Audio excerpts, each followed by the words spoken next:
Hey guys, welcome to our brand new vlog. So আমরা এখন যাচ্ছি আমাদের চন্দননগরে ভীষণ একটা বিখ্যাত বারোয়ারির দিকে, হেলাপুকুর বারোয়ারি, যেখানে এবারে কলকাতা শ্রীভূমির মতন হিরে সাজ করেছেন মা। চলো তোমাদেরকেও দেখাই। বলবো কলকাতা হিরে কলকাতা শ্রীভূমির মতন, প্লিজ ওকে আমরা চিরকালের মতন এখন অ্যাভয়েড করবো, প্লিজ ইগনোর হেম। হবে ভিতরে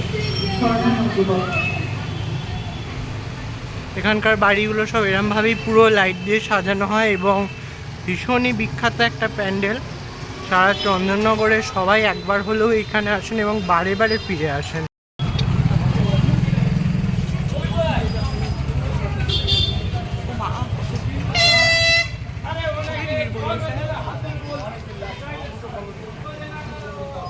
এই হচ্ছে সে বিখ্যাত হেলাপুকুরের প্যান্ডেল, জল জল করছে একদম, এবং ভেতরে মা শালঙ্কারা। আপনারা সবাই প্যান্ডেলের ভেতরটা দেখতেই পাচ্ছেন, কত নিখুঁত কাজ করেছেন শিল্পীরা, এবং রাত দিন এক করে তারা ক্রমাগত পরিশ্রম করে প্যান্ডেলটিকে ফুটিয়ে তুলেছেন। তাদের অক্লান্ত পরিশ্রমের ফল হচ্ছে এই প্যান্ডেল, এবং এরপরই আমরা দেখতে পাবো সেই মাতৃ প্রতিমা, যার দিকে তাকালে চোখ ফেরানোটা সম্ভব নয়। এবার আমরা এগিয়ে চলেছি সেই মাতৃ প্রতিমার দিকে। কিছুক্ষণের মধ্যেই আপনারা দেখতে পাবেন সেই মাতৃ প্রতিমা। দেখুন, নীল বস্ত্রে হীরের গয়না পরে মা সুসজ্জিতা, মা যেন শালঙ্কারা। মায়ের এই অভিনব রূপের প্রকাশ যেন শুধুমাত্র আমাদের মনকে ছুঁয়ে যাচ্ছে না, আমাদের মনে একটা দাগ কেটে যাচ্ছে। মায়ের স্নিগ্ধ রূপ দেখতে আমরা বারে বারে ফিরে আসছি, এবং এতটাই জলজলে সেই সাজ, সত্যি চোখ ফেরানো হয়তো সম্ভব নয়। এটা তো চন্দননগর বলেই সম্ভব। এখন আমরা যাকে দেখছি তিনি হচ্ছেন কাপড়ে পট্টি অর্থাৎ মেজমা, চন্দননগরের দ্বিতীয় জগদ্ধাত্রী। উনি বলার অপেক্ষা রাখেন, উনি প্রচণ্ড পরিমাণে জাগ্রত। মানুষ ওনার কাছে যা মানত করেন তা অবশ্যই পূর্ণ হয়।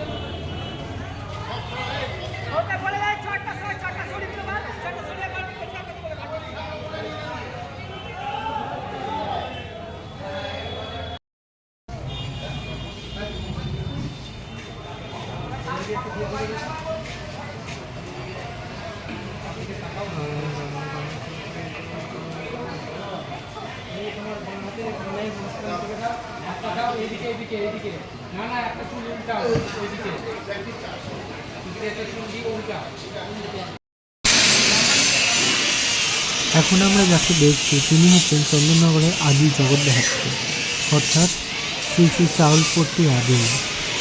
এনার বয়স প্রায় 350 বছরেরও ঊর্ধ্বে। আমরা আদিমাকে দেখে এগিয়ে চলেছি মনসাতলার দিকে। এবারে মনসাতলার যে ভাবনা সেটি অত্যন্ত অভিনব। তারা তাদের এই পূজা মণ্ডপের মাধ্যমে বনকাপাসিকে তুলে ধরেছে। বনকাপাসি সেই সোলার সাজ এই মণ্ডপের থিম হিসাবে ধরা দিয়েছে। সেই কোথায় হারিয়ে যাওয়া সেই শিল্পীদের কোথাও যেন উনি জীবন্ত করে তুলেছেন এই প্যান্ডেলের দ্বারা। শিল্পী এই প্যান্ডেলের দ্বারা তারা ব্যাখ্যা করেছেন সে নেতাজি সুভাষচন্দ্র বসুর প্রথম সেই সোলার সাজ নেতার বাড়ির কালী প্রতিমাকে পরিয়ে পুজো শুরুর ঘটনা।